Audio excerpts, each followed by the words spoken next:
very excited because Al-Masjid Bayt Kulli Taqi Rasulullah sallallahu alaihi wasallam তিনি বলেছেন যে মসজিদ হচ্ছে প্রত্যেক মুসলমানের ঘর, তার আসল বাড়ি হচ্ছে মসজিদ।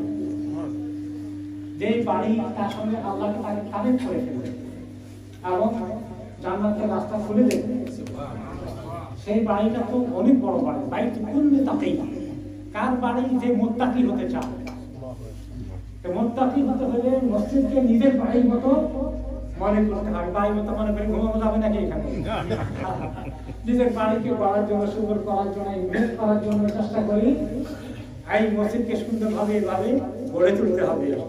খালি সুন্দর এরকম না যে বড় জায়গা, একটু ভালো রুচিসম্মত করতে হবে। আমি ভুলে যাই কিনা এই জন্য আগেই বলে ফেলি, মসজিদকে জোড়াতালি মার্কা, পুরোনো কার্পেট, ওয়ালের দুরবস্থা, ঢুকলে একটু দুর্গন্ধ আসে, টয়লেট এরিয়া থেকে খবরদার এক টকটকে ঝকঝকে বানাবেন। কেন?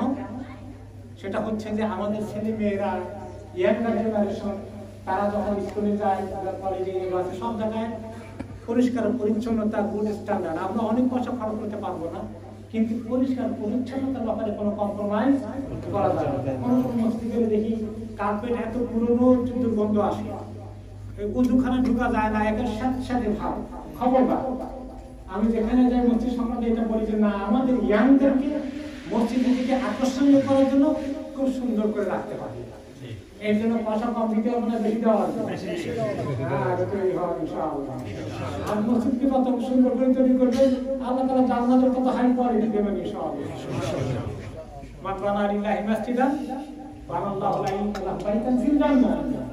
যে ব্যক্তি আল্লাহর উদ্দেশ্যে মসজিদ বানায়, আল্লাহ তাআলা তার জন্য জান্নাতের ঘর বানাবেন। এখন মসজিদ কেমনে বানাবো? আমার একা পক্ষে একা মসজিদ বানানো সম্ভব নয়, আমাদের মধ্যে দুই একজন হতে পারে। তাহলে একটা হাদিস তো আমার ব্যাপারে কেমনে কাজে লাগবে? আমি তো একটা মসজিদ বানাতে পারবো না, জান্নাতের রসুল সম্পদ আমি পেলামও না, মুশকিলের ব্যাপার।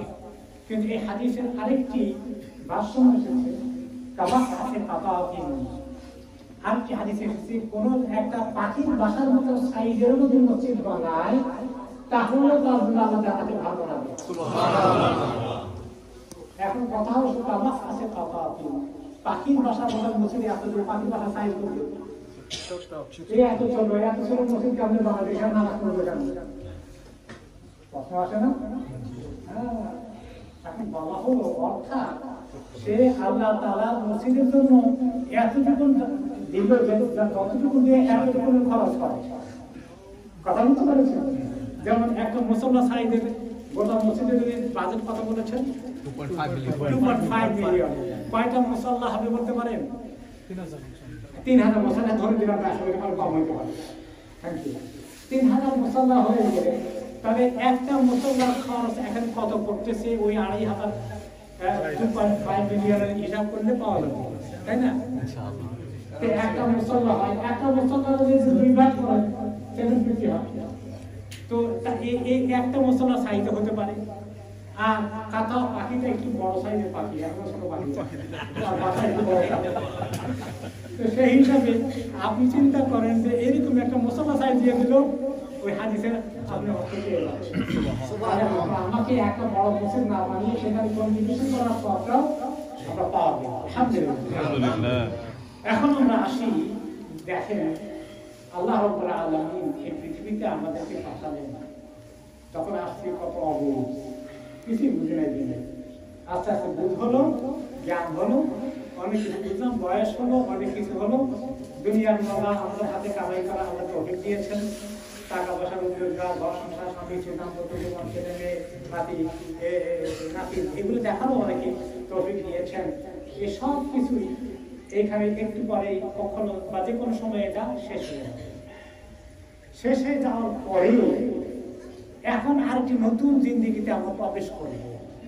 মরে গেলে সব শেষ না, দুনিয়ার অংশ শেষ হয়েছে, কিন্তু আমার জীবনের অংশ শেষ হয়নি। জীবনটা তো রুহ মরে না, না মানুষ মরে মানে রুহটা আলাদা হয়ে যায়, বডিটা থেকে যায়, বডিটা 100 টাকা বলে কোনো ব্যথা পাবে না, কিন্তু রুহের ফিলিং, রুহের ব্যথা বেদনা, রুহের দুঃখ কষ্ট কন্টিনিউ করবে, আছে সেটা বারজাখী জিন্দেগিতে হাসরের ময়দানে ইয়াউমুল বাস।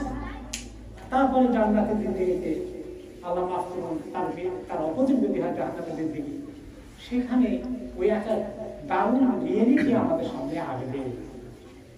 একটা কঠিন বাস্তবতার মুখোমুখি আমরা হয়ে যাব।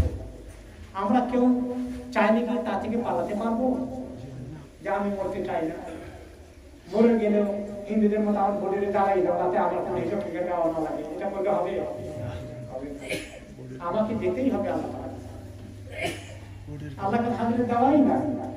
আমি এই দেওয়া এবং আল্লাহর কাছে দাঁড়ানোর বিষয়টা নেক আমলের প্রচুর পরিমাণ না থাকলে যে কঠিন পরিস্থিতি আসবে, যদি কাউকে একদিনের জন্য জাহান্নামে নিক্ষেপ করে, দুনিয়ার 24 ঘন্টার একদিন, দুনিয়া 1 ঘন্টার জন্য কেবল তাকে জাহান্নামে নিয়ে যায়, তারপর তাকে উদ্ধার করে জান্নাতে নিয়ে যায়, 1 ঘন্টা সহ্য করতে পারবেন? তাহলে এই জাহান্নাম থেকে বাঁচার জন্য আমাদেরকে কি পরিমাণ চেষ্টা করতে হবে? তোমাকে পরিবার পরিজনকে জাহান্নামের আগুন থেকে বাঁচাও। আল্লাহ তাআলা কতবার সতর্ক করেছেন, এবং এই বাঁচানোর কাজটা অনেক কঠিন।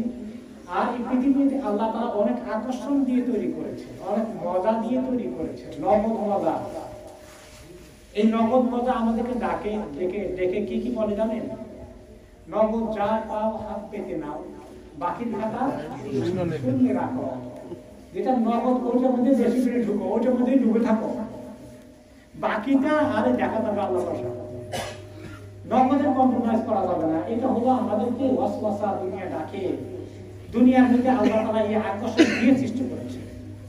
আমি সেই কথা আল্লাহ তাআলা সূরা লুকমানের 33 নম্বর আয়াতে আল্লাহ তাআলা ইরশাদ করেছেন, আউযু বিল্লাহি মিনাশ শাইতানির রাজীম, ইয়া আইয়ুহান নাসু তাকু রাব্বাকুম ওয়াখশাউ ইয়াওমান লা ইয়াজজি ওয়ালিদুন আন ওয়ালাদিহি ওয়ালা মাওলুদুন হুয়া জাযিন আন ওয়ালাদিহি শাইআ ইন্না ওয়াদাল্লাহি হাক্ক ফালা তাগুররান্নাকুমুল হায়াতুদ দুনিয়া ওয়ালা ইয়াগুররান্নাকুম বিল্লাহিল গরুর। পরিষ্কার মেসেজ আল্লাহ তাআলা দিয়ে দিয়েছেন, হে মানুষ, ইত্তাকু রাব্বাকুম, তোমাদের রবকে ভয় করো, খবরদার আল্লাহকে ভয় করে চলো। ওয়াখশাউ ইয়াওমান, ওই দিনের কথা ভয় করে মনে করে আতঙ্কিত হয়ে থাকো। কোন দিন? লা ইয়াজজি ওয়ালিদুন আন ওয়ালাদিহি, কোন সন্তান তার পক্ষ থেকে কিছুই করতে পারবে না। তার পক্ষ থেকে আল্লাহর কাছে আল্লাহ আমি তার দায়িত্ব নিচ্ছি, তাকে আল্লাহ ছেড়ে দেবেন, একথা বললেও হবে না।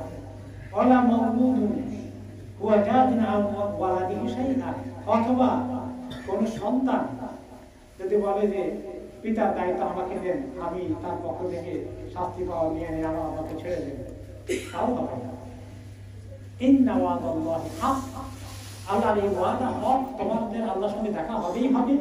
সেখানে তিনি তোমাদের হিসাব নিকাশ করা জীবনের পুরো ইতিহাস নিয়ে তোমাদের সঙ্গে বলবেন। কেন এই কাজ করেছিলা, কেন হারামের দিকে গিয়েছিলা, কেন এই গুনাহ করেছিলা, কেন অন্যের হক নষ্ট করেছিলে, কেন মা বাবাকে কষ্ট দিয়েছ, কেন সন্তানকে ঠিক মতো মানুষ করেনি, নির্গার বানাওনি, সবগুলোর জবাব আদায় করে ছাড়বে। আল্লাহর ওয়াদা আসতেছে, তার জন্য রেডি থাকো, রেডি হও। ওয়াদা কখন আসবে? কে বলতে পারবেন যে আমার খবরটা কোন সময় আসবে আমার কাছে যাওয়ার জন্য? আজকে সকালে লোকাল মসজিদে নামাজ পড়ছি, আবার স্টেপ এরিয়া থাকি, সেখানে ইমাম সাহেব বললেন তার বন্ধু মা বাথরুমে গিয়ে মরে গেছেন, কেউ জানে না। অনেক লম্বা সময় মা তখন কি করে, পিটাপিটি করে খবর নেয়। পরে দরজা ভেঙে ঢুকলেন, মা মরে পড়ে আছে, বাথরুমে গিয়েছেন। তিনি সেখান থেকে ফেরত আসবেন না, আপনি চিন্তা করতে পারেন? আল্লাহ তাআলা তিনি হয়তো ত্যাগ পেয়েছে, আল্লাহ আমি কোনো রকম বাথরুম থেকে বের হয়ে যাই, এটাও হয়তো দোয়া করে আমরা পারি না।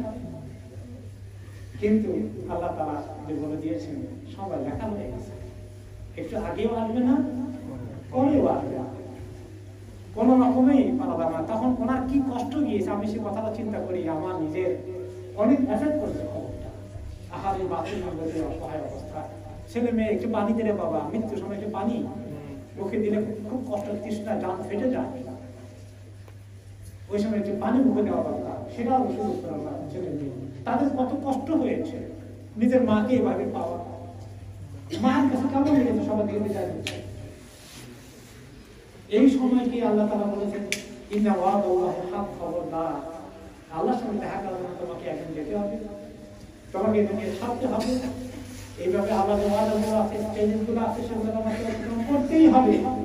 সেগুলোর জন্য আমরা কে কে প্রস্তুতি নিচ্ছি খুব খেয়ালে আছি। সেই লাইনে কেমন আমাদের জীবনের প্রধান লক্ষ্য উদ্দেশ্য আছে, কে কে এতটুকু প্রস্তুত হয়ে ওই লাইনে ভালো আমল করে যাচ্ছি। হাত তুলতে বললে আমি হাত তুলতে পারবো? আমরা কেন এত পেছনে আছি জান্নাত পাওয়ার জন্য, কেন এত পিছনে থাকছি জাহান্নাম থেকে মুক্তি পাওয়ার জন্য? আমাদের ভিতরে হাবুদাস নেই, কোনো পেরেশানি নেই। পেরেশানি সারা দিন রাত মধ্যে কোনটা নিয়ে? দুনিয়া। এই দুনিয়ার এত রকমের সমস্যা, এত রকমের সম্ভাবনা, এত রকমের সুখ শান্তি, এত রকমের অশান্তি, এইগুলো নিয়ে কেমনি কি করি, এগুলো এত পেরেশানি, সময় তো পাওয়া যায়। এই অভিযোগ করে বসে আছি আমরা। কোন জিনিস আমাদেরকে ধোকা দিচ্ছে সেটাও আল্লাহ বলে দিয়েছেন অ্যাডভান্স।